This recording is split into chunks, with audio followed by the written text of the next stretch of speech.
네, 오늘 말씀의 제목은 지난주에 이어서 하늘숲 교회의 본질 하늘이라는 주제를 두 번째 시간으로 갖도록 하겠습니다. 성경에서 말하는 하늘은 크게 세 종류의 하늘이 있습니다. 첫째 하늘이 있고 둘째 하늘이 있고 셋째 하늘이 있습니다. 첫째 하늘은 우리가 지금 현재 육안으로 볼 수 있는 하늘을 첫째 하늘이라고 말합니다. 둘째 하늘은 어떤 하늘이냐면 바로 우리가 눈으로 쉽게 볼 수 없지만 분명히 존재하고 있는 우주의 모습이 바로 둘째 하늘입니다. 여러 은하가 있고 또 소우주와 대우주가 있는 그 넓고 광활한 그 공간이 바로 둘째 하늘입니다. 그렇다면 성경에서 말하는 셋째 하늘은 어떤 하늘일까요? 그 우주의 중심에 이 우주를 움직이는 그 우주의 중심을 가운데 움직이는 이 우주의 핵심 부분이 있습니다. 바로 그것이 셋째 하늘인데 지난 시간에 말씀드린 바로 하나님 보좌가 계신 곳이 바로 셋째 하늘인 것입니다. 우리 주님께서는 끊임없이 우리로 하여금 하늘을 바라보게 만들기 위해서 둘째 하늘에 여러 수많은 별들과 행성들, 천체들을 거기다 걸어 놓으셨습니다. 그것도 모자라서 이제 첫째 하늘을 하나님께서 채우셨는데 무엇으로 채우셨을까요? 우리가 눈에 쉽게 보이는 하늘에 이 대기 속에 혹시 여러분들이 자주 보는 무엇인가가 있지 않았습니까? 혹시 무엇이 보이던가요? 네? 예, 맞습니다. 누가 얘기하셨는데요. 바로 새가 되겠습니다. 작년 12월에 저희 아이가 이제 첫째 아들이 12월에 생일이었는데 생일 선물로 아이패드를 사달라고 그랬습니다. 덜컥 제가 허락을 했습니다. 약속을 했는데 아이패드를 알아봤더니 가격이 꽤 많이 나가더라고요. 그래서 중고도 알아보고 하다가 갑자기 드는 생각은 우리 아이들이 이렇게 어렸을 때 가능하면 천연계를 바라보고 천연계 속에서 하나님의 사랑을 발견하는 것이 더 중요한데 아이패드를 먼저 사주면 좋을까 이런 생각을 해봤습니다. 이 미디어 노출을 우리가 아예 안 할 수는 없지만 가능하면 최대한 늦춰서 이 아이가 어렸을 때에는 최소한 어렸을 때에는 천연계를 바라보도록 하는 것이 우리 부모의 역할이지 않겠습니까? 그래서 고민하다가 아이에게 설득을 했습니다. 아이패드보다 더 좋은 걸 사주겠다고 했습니다. 그것이 바로 이 망원경이었습니다. 고가의 망원경, 특별히 새를 볼 수 있는 망원경을 좀 수소문 해보니까 우리 교회 송경수 장로님의 형님 되시는 송경상 장로님이 이 망원경을 많이 수집하고 계신다는 소문을 들었습니다. 그래서 제가 한 번도 직접 뵌 적도 없었는데 제가 전화를 걸었고 그 먼 안흥에서 원주까지 찾아가서 방문을 했고 그래서 망원경을 샀습니다. 쌍안경과 망원경을 샀고 아주 또 저렴하게 또 해주셔서 장로님의 목적은 이런 것들을 수집해서 이 젊은 가정들에게 보급하는 게 목적이더라고요. 그래서 제가 이걸 사겠다고 하니까 너무 좋아하시면서 아주 할인을 아주 많이 해주셨습니다. 근데 막상 사놓고 보니까 이게 볼 줄 알아야 뭘 하지 않겠습니까? 그래서 일주일도 안 돼서 다시 창고에 들어가 버렸습니다. 그러다가 이제 1월 달에 발령을 받은 교회가 이제 하늘숲 교회였는데 이 교회를 오자마자 제가 참 감동을 받은 것은 우리 교회 어린이부에서 어느 날 갑자기 몇 주 안 됐을 때였습니다. 새를 보러 가겠다는 것입니다. 그래서 제가 직접 들은 게 아니라 누굴 통해 들었는데 저한테 가잔 얘기를 잘 안 하시는 것 같아가지고 제가 조금 서운할 뻔했는데 나중에는 이제 초청을 해주시더라고요. 그래서 아주 그때 이제 제가 2달 전에 사놨던 그 망원경을 꺼냈습니다. 꺼내서 이걸 들고 철원으로 가는데 얼마나 마음이 기쁘던지 마치 어린아이가 소풍을 갈 때 잠도 못 잘 만큼 설레지 않습니까? 가족들과 함께 이 하늘숲교회에 오자마자 첫 번째로 제가 공식적으로 우리 어린이부에서 할 수 있었던 이 사역은 바로 새를 탐조하러 가는 것이었습니다. 네, 여기가 바로 이제 철원, 첫 번째 사진이 철원에서 우리가 두루미를, 두루미 서식지가 있는데 거기에 잔뜩 모여있는 두루미, 평생 볼 두루미를 여기서 다 본 것 같습니다. 이렇게 많이 있었습니다. 망원경으로 본 두루미의 모습이었습니다. 참 아름답죠? 그래서 우리가 참 제가 그날 감사한 것은 우리 교회에 우리 전성현 집사님, 심수양 집사님이 계신 것이 참 감사했습니다. 하나님께서 왜 이 가정을 우리 교회로 보내주셨을까? 뭐 여러 이유가 있는데 아주 매우 중요한 이유 중 하나가 뭐냐면 이분들이 새 박사십니다.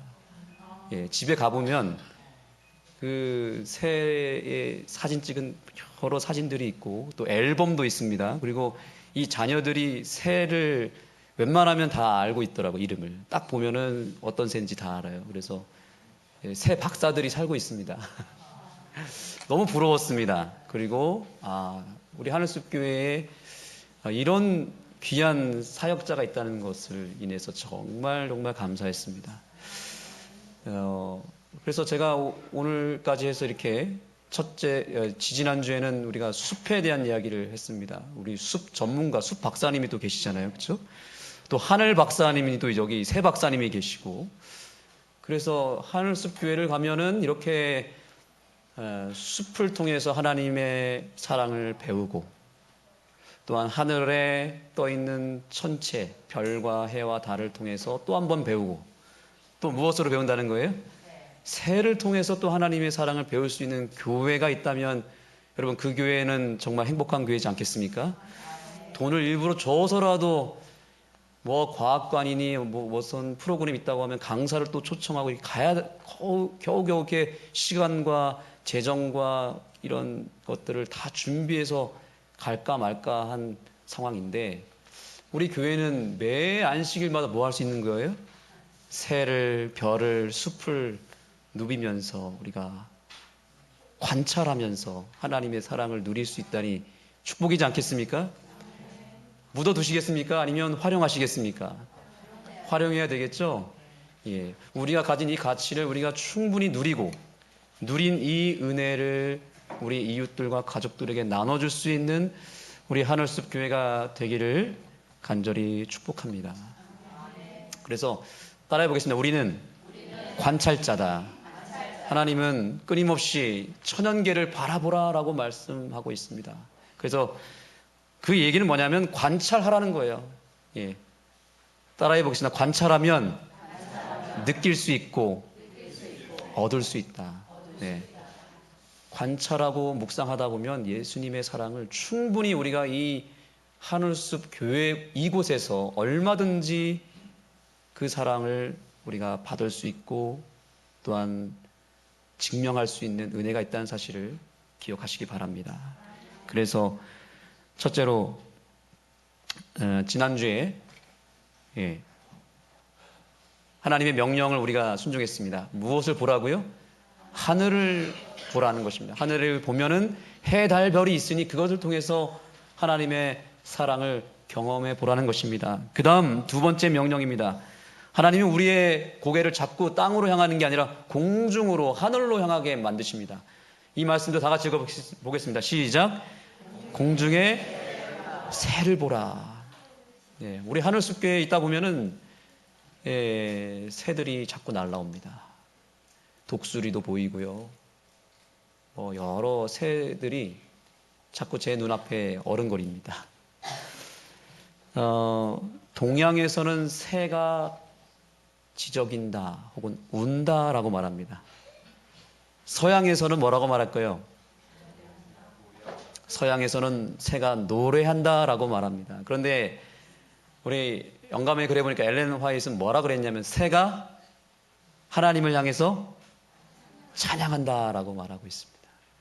새를 바라볼 때 세상 사람들은 운다 혹은 노래한다 이렇게 바라보는 것 같습니다. 관찰을 해도 우리가 하나님의 관점에서 관찰하면 새를 바라봐도 새가 지저귀일 때 뭐 하는 거예요? 새가 찬양한다라고 보는 것이죠. 이러한 사진을 지금 세상 사람들은 우리는 잘 모르지만 새가 나타났다 하면 그곳에 사람들이 모입니다. 그리고 이렇게 사진을 찍고 관찰합니다. 여러분 세상 사람들도 이렇게 관찰을 하는데 하물며 하나님의 백성인 우리가 관찰을 하지 않는다면 되겠습니까? 세상 사람들이 왜 관찰할까요? 이유는 많지가 않습니다. 예뻐서 관찰하는 거예요.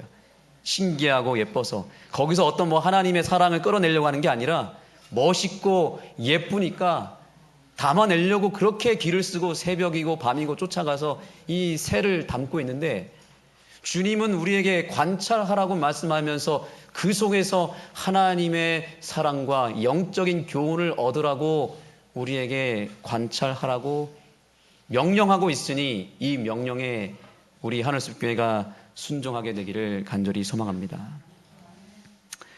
제가 우리 전성현 집사님과 이렇게 새를 보러 다니면서 아주 인상 깊은 이야기를 들은 적이 있습니다. 새를 이분이 보다 보니까 한 가지 사실을 발견했는데 땅에 떨어져 있는 이 먹이들은 모든 새가 아무 새나 먹는 게 아니라 주로 참새들이 먹는다는 것입니다. 그러니까 그 조그마한 참새들에게 해당되는 먹이들은 주로 어디에 있는 거예요?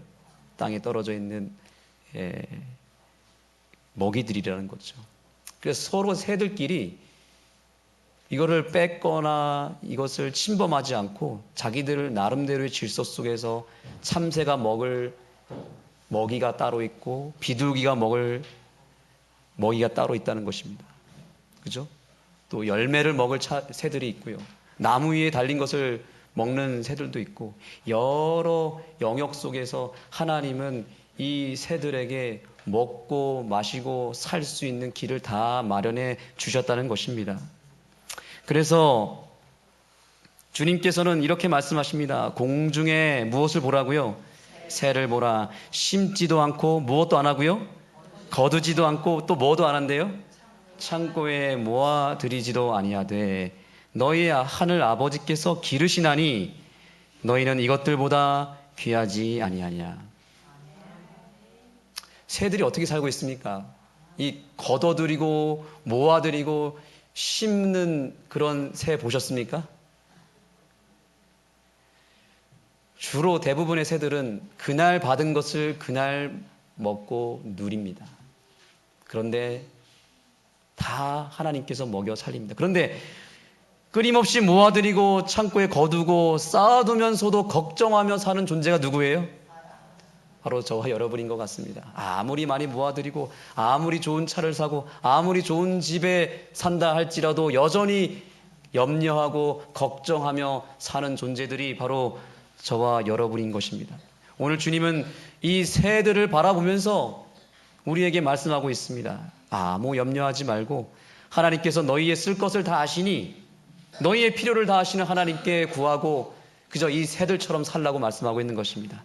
욕심 부리지 말고 모아들이느라 급급해서 하나님마저 놓치며 그렇게 아둥바둥 살지 말고 이 새들처럼 그저 주어진 상황 속에서 하나님이 매일매일 주시는 그 은혜를 받아 먹고 누리라고 말씀하고 있는 것입니다. 하나님께서는 다 때에 따라 우리에게 먹을 것을 제공해 주시는 것입니다. 제가 초등학교 6학년 때 정말 우리 가정에 큰 위기가 왔습니다. 저희 아버지가 아파서 쓰러지셨고 일자리를 잃어버렸습니다. 그래서 저희 어머니는 제주도에 있는 큰 집에 저희 큰아버지 집에 이제 봉사를 하러 나름 아르바이트를 하러 이제 제주도에 내려가셨고 버는 족족 이제 저희 먹여 살리기 위해서 돈을 저희 집으로 보내셨는데 이제 명절이 다가왔습니다. 명절이 다가왔는데 돈이 딱 떨어진 것입니다. 정말 이 시대에 여러분 돈이 없어서 먹을 게 없어서 걱정했던 그런 경험 혹시 있으십니까? 아마 여러분들 어렸을 때는 그런 경험이 있을지 모르겠지만 제가 초등학교 6학년 때 정말 그런 위기가 왔습니다. 돈이 딱 떨어지니까 이제 설 명절이 되었는데 어머니는 여전히 돈 버시느라 올라오지 못하고 아버지가 이제 떡국을 하나 끓여줬습니다. 그런데 이제 딱 떡국 하나 끓이고 나니까 이제 돈이 딱 떨어진 것입니다. 어떻게 해야 될까요? 이제 떡국을 먹고 그 다음날 됐는데 이제 또 떡국을 먹은 것입니다. 이 떡국이 손바닥만큼 불었어요. 그걸 퍼먹는 거예요. 이제 굶어야 됩니다. 그 다음 이거 다 먹었어요. 이제 굶어야 되는데 아버지가 갑자기 기도하자는 것입니다.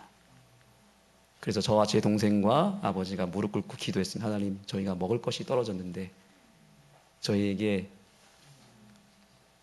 까마귀에게 음식을 물어다 주셨던 것처럼 저에게 음식을 좀 보내주십시오. 이렇게 기도를 했는데, 기도하고 나서 이제 어떤 믿음이었는지 모르지만 예전 습관대로 저는 부모님의 장롱을 뒤지기 시작했습니다.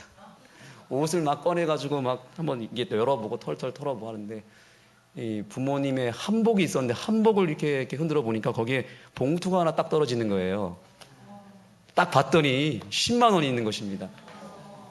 기도하고 나서 여러분 장롱 한번 뒤져보세요. 그러면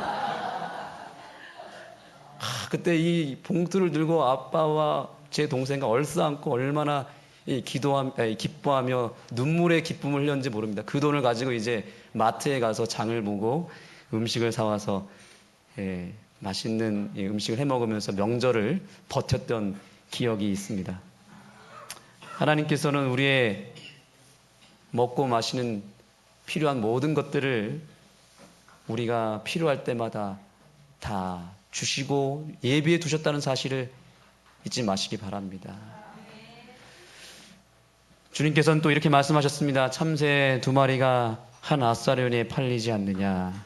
그러나 너희 아버지께서 허락하지 아니하시면 그 하나도 땅에 떨어지지 아니하리라. 아멘. 참새 한 마리도 그냥 하늘에서 떨어지지 않고, 참새 한 마리 살고 죽는 것도 누구의 손에 달렸다고요? 하나님의 손에 달렸다는 사실입니다. 하물며 너희일까 보냐. 한번 따라해 보겠습니다. 하물며 너희일까 보냐. 참새 한 마리도 그렇게 지키시고 먹을 것을 주시는 하나님께서 오늘날 하나님의 형상대로 창조된 저와 여러분의 필요를 채워주지 않겠습니까? 우리가 기도할 때마다 하나님은 그 기도에 귀를 기울이시고 가장 적절한 때에 가장 좋은 방법으로 응답해 주실 것입니다.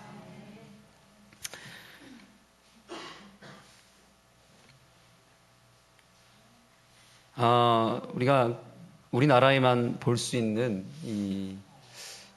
전지사님 이 새가 이름이 뭐였죠? 제가 갑자기 가창오리죠. 가창오리인가요? 거창오리인가요? 예, 가창오리.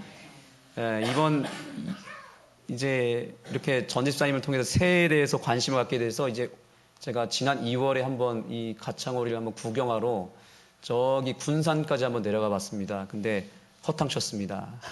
이 사진은 이제 제가 인터넷에서 다운받은 사진인데 전 세계 이 가창오리가 우리나라에 한번 이렇게 모이는 때가 있대요. 1월에서 2월 사이에 우리나라에서만 유일하게 볼 수 있는 이 장면인데 전집사님은 그걸 보셨더라고요. 그래서 제가 한번 그 영상을 봤는데 그 영상 속에 있는 사람들이 막 얼마나 고함을 지르던지 너무 신기하고 좋아가지고 막 비명을 지르는데 좋은 비명이죠.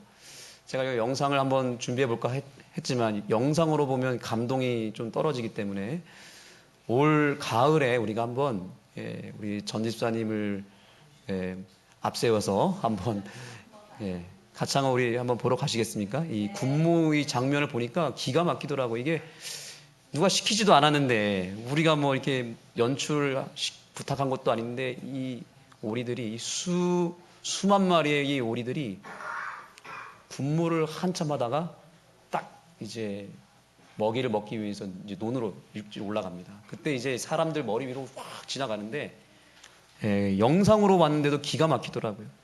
이거 누가 이렇게 이 먹이를 먹으러 갈 때 이렇게 군무를 하도록 누가 이렇게 지시하셨을까요? 한번 여러분 생각해 보시기 바랍니다. 그런데 이 군무를 보면서 우리가 드는 생각은 뭐냐면 이 철새들이 우리나라에 많이 지나가는데요. 철새들을 보면서 우리가 생각해 봐야 될 사실이 있습니다. 이 철새들이 왜 이렇게 끊임없이 수천 킬로의 이 거리를 왕래할까요? 본능적으로 이렇게 바다를 건너서 가고 있을까요? 이 새들이 이제 도래지에 오게 되면 완전히 지쳐가지고 정말 잡으러 가까이 가도 도망가지 않을 만큼 너무너무 힘들어서 비 맞고 눈 맞고 이제 와가지고 털이 막 날아가 있고 만신창이가 돼서 온다고 합니다. 왜 그렇게 죽음을 불살라서 그들이 가야 될 그 장소로 이렇게 목숨을 걸고 이동을 할까요? 그들이 바로 창조주 되시는 하나님께서 만들어 놓은 그 질서와 법칙과 규칙의 시스템 속으로 들어와서 그들이 그 법칙을 따라서 이동하는 것입니다. 그래서 성경은 이렇게 말합니다. 다 같이 한번 읽어보겠습니다. 시작. 공중의 학은 그 정한 시기를 알고 산 비둘기와 제비와 두루미는 그들이 올 때 지키거늘 내 백성은 여호와의 규례를 알지 못하는도다. 아멘. 여기 이 새들의 공통점이 있습니다.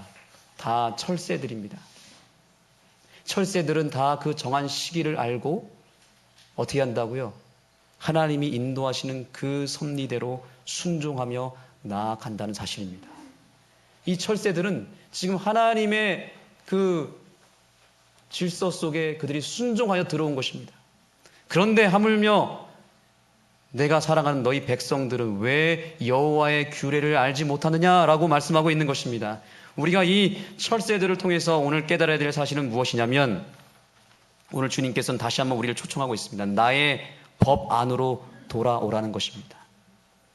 나의 이 규칙 속으로 내가 너희를 하늘까지 인도할 것인데 너희들의 운명은 사실은 철새인데 그곳에 머물지 말고 그 세상에 자리를 틀고 둥지를 틀고 머물지 말고 너희들이 원래 가야 될 하늘 본향까지 나아가기 위하여 하나님의 말씀의 빛을 따라서 순종하며 그 하나님의 법 안으로 돌아오라고 하는 이 하나님의 호소에 우리가 오늘 순종하며 나아가게 되기를 간절히 소망합니다.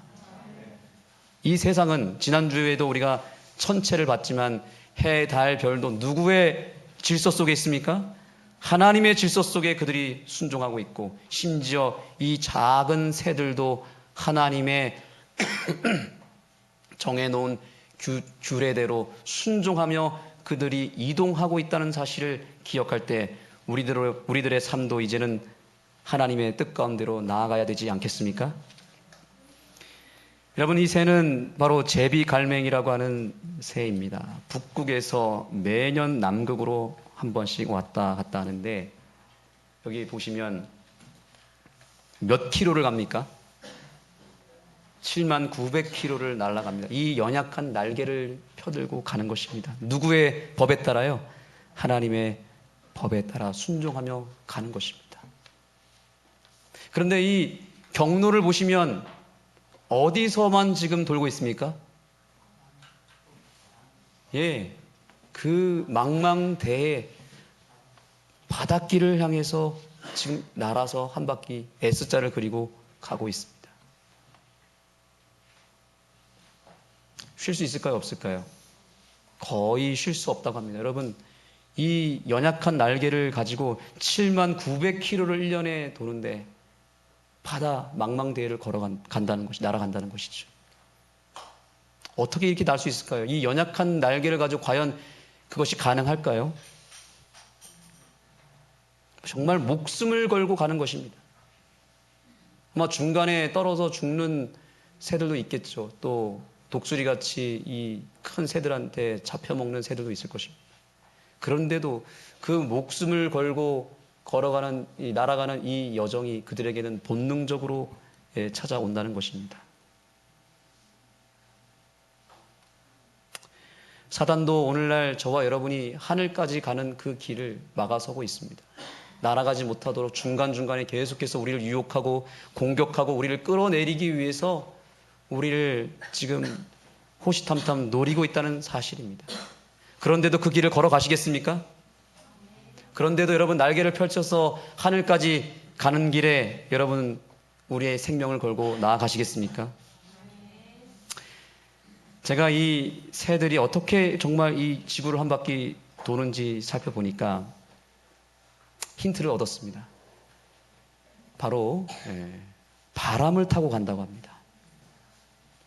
중간에 큰 바람이 불 때 그 바람을 이용해서 그 바람을 타고 가기 때문에 이 목적지까지 도달할 수 있다라고 말하고 있습니다. 저는 저와 여러분이 이 제비갈매기처럼 하늘까지 가는 일에 있어서 우리의 힘으로는 절대로 갈 수 없는 그 길을 어떻게 걸어갈 수 있을까 생각해 볼 때 주님께서 오늘 우리에게 말씀하십니다. 이 말씀 다 같이 읽겠습니다. 시작. 바람이 임의로 불매 내가 그 소리를 들어도 어디서 오며 어디로 가는지 알지 못하나니 성령으로 난 사람은 다 이러하니라. 아멘. 우리 옆 사람에게 축복하며 인사가 있습니다. 성령의 바람 타고 하늘까지 갑시다. 이렇게 인사하시기 바랍니다.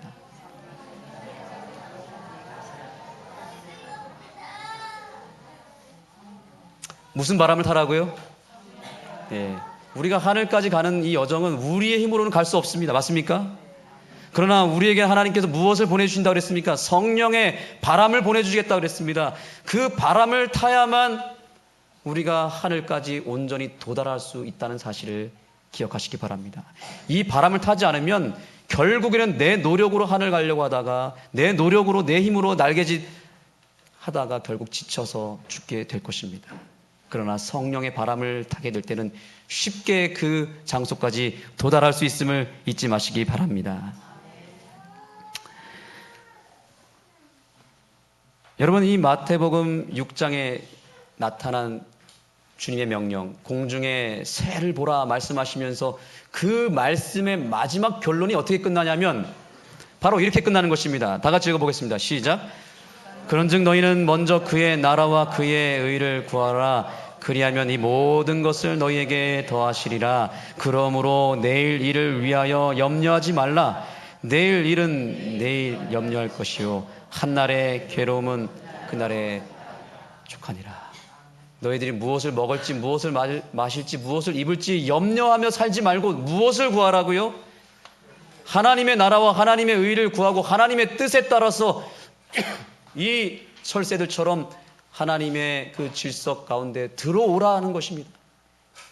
그렇게 하나님의 법에 순종하고 하나님의 말씀에 내 인생을 걸면, 그리고 그 말씀이 나를 인도하는 대로 내가 따라가겠다고 순종하며 나아갈 때에 하나님께서는 나의 모든 필요를 어떻게 하시겠다고요?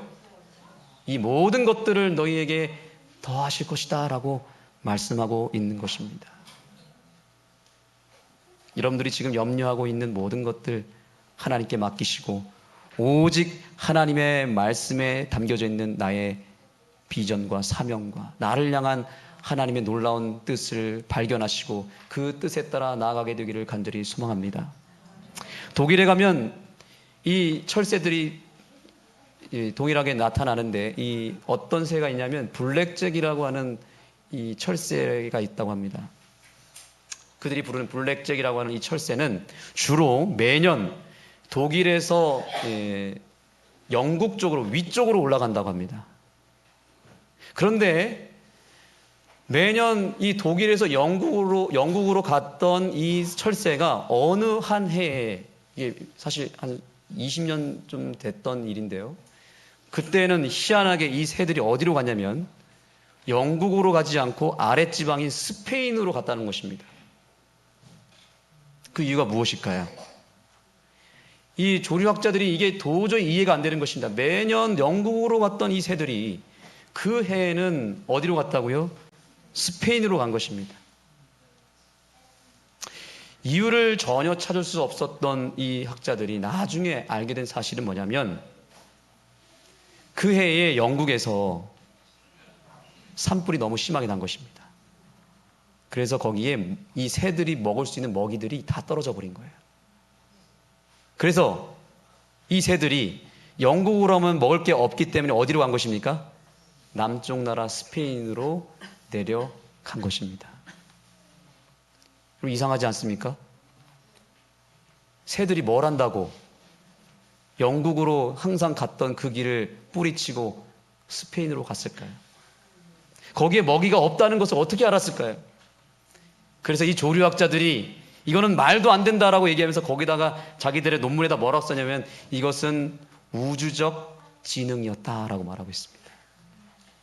그냥 하나님이 인도하셨다라고 말하면 되는데 그걸 인정하기 싫은 이 무신론자 우주학자들이 뭐라고 그랬다고요? 이것은 우주적 지능이었다. 그런데 우리는 알고 있습니다. 하나님께서 이 새들을 먹여 살리기 위해서 어떻게 했다고요?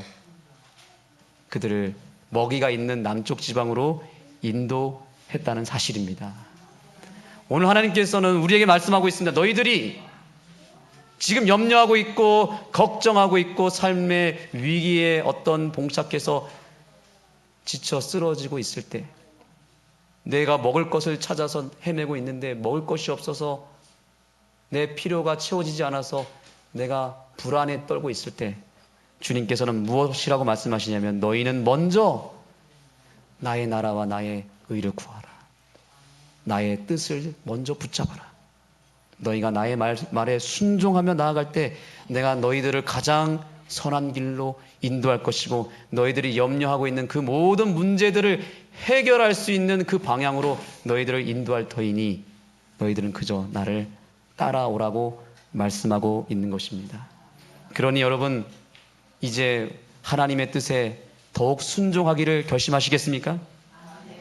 결심하게 되기를 간절히 소망합니다. 한 가지 이야기를 더 하고 마치겠습니다. 뉴스에 보니까 화재가 나고 있는데 지금 여기 이게 실제 사진입니다. 지금 불길이 이 새 둥지 밑으로 와가지고 이 둥지가 다 타서 없어질 수도 있는데 다른 새들은 다 도망가고 없는데 이 뜨거운 정말 익어서 타서 죽을 수밖에 없는 이 상황 속에서 이 어미 황새가 어떻게 하고 있습니까? 시간이 없어서 제가 영상 보여드릴 수 없지만 제가 정말 감동받은 것은 불길이 이렇게 쫙 오고 있는데 갑자기 이 새가 그 둥지 안에 있는 자기 알을 덥석 품는 것입니다. 언제까지 품었을까요? 끝까지 품었습니다. 불이 다 쓸어가고 완전히 다 없어지는 상황 속에서도 이 황새는 그 산불 한복판에서 자기 알을 품었고 결국에는 건강한 새끼 4마리가 나오기 시작했습니다. 이 새에게 어떻게 이러한 자아희생적인 사랑이 나타날 수 있었을까요? 이 사랑은 어디서 왔을까요? 이 말씀을 다 같이 읽겠습니다. 시작.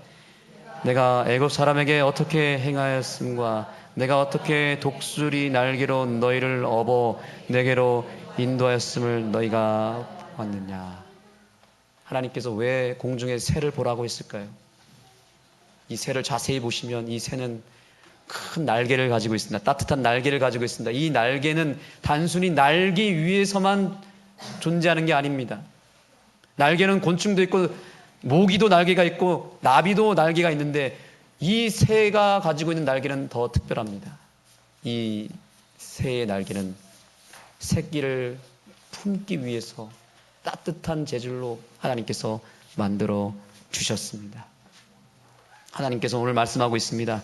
이 새들도, 이 연약한 새들도 불길이 와도 떠나지 아니하고 그 자기 새끼를 살리기 위해서 품건을 하물며 너희 천부께서 너희들을 품지 않겠느냐, 너희들을 살리지 않겠느냐.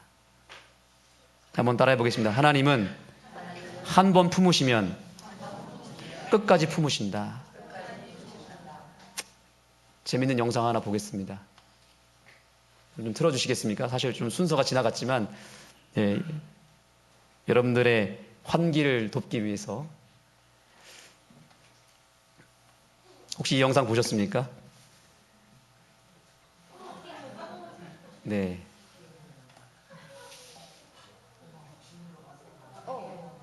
이 오리 새끼들이 어미 오리를 따라가다가 결국 어떻게 했어요? 하수구에 다 빠져버렸습니다. 그랬더니 이 오리가 당황해가지고 떠나지도 못하고 막 울면서 거기를 맴도는 것입니다. 근데 여러분 너무 놀라지 마시기 바랍니다. 구조대원들이 이걸 발견하고 이 오리 새끼들을 다 끄집어 줬습니다. 사실은 이 영상을 보고 이제 아까 그 황새를 보려고 그랬는데 여하튼요. 여하튼 이 작고 연약하고 저렇게 머리가 나빠가지고 하수구에 자기 새끼를 빠뜨리는 우리 어미라 할지라도 무엇은 있다. 끝까지 그 새끼를 품고 챙기려고 하는 그 마음이 있는데 바로 주님께서 동일하게 저와 여러분을 그렇게 품고 끝까지 책임져 주신다는 사실입니다. 성경에서 이 어버라고 하는 이 단어는 히브리어 나사라고 하는 단어입니다. 이 말은 사하다라는 뜻도 가지고 있습니다. 용서하다라는 뜻입니다. 그래서 이 애굽 사람에게 어떻게 행하였는가, 내가 어떻게 독수리 날개로 너희를 업어 너희를 인도했느냐, 이것은 어떤 의미냐면 내가 너희를 애굽에 있을 때부터 너희 모든 죄를 다 용서해서 용서의 품 안으로 너희를 들였고 너희들을 끝까지 내가 살렸다라는 뜻입니다.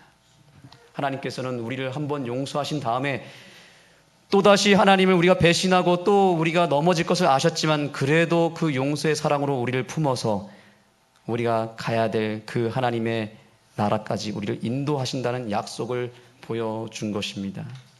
하나님 오늘 우리에게 다시 말씀하고 계십니다. 내가 이미 너희를 용서의 날개로 다 용서했고 품어 지금까지 왔는데 너희들 왜 불안해하느냐? 왜 염려하느냐? 내가 너희들의 모든 죄도 용서했고 너희들의 인생의 모든 문제도 내가 다 그 답을 갖고 있고 너희들이 나만 믿고 따라오기만 하면 너희들이 절대로 하수구에 빠질 일도 없고 타 죽을 일도 없이 내가 반드시 지켜낼 것이니 너희들이 나를 끝까지 믿었으면 좋겠다 말씀하고 있습니다. 우리 그 주님 앞으로 나아가시겠습니까? 우리 함께 찬양하면서 우리를 지키시고 우리를 품으시는 그 하나님을 향하여 우리의 마음을 드리도록 하겠습니다. 하나님은 너를 지키시는 자, 우리 함께 찬양하겠습니다.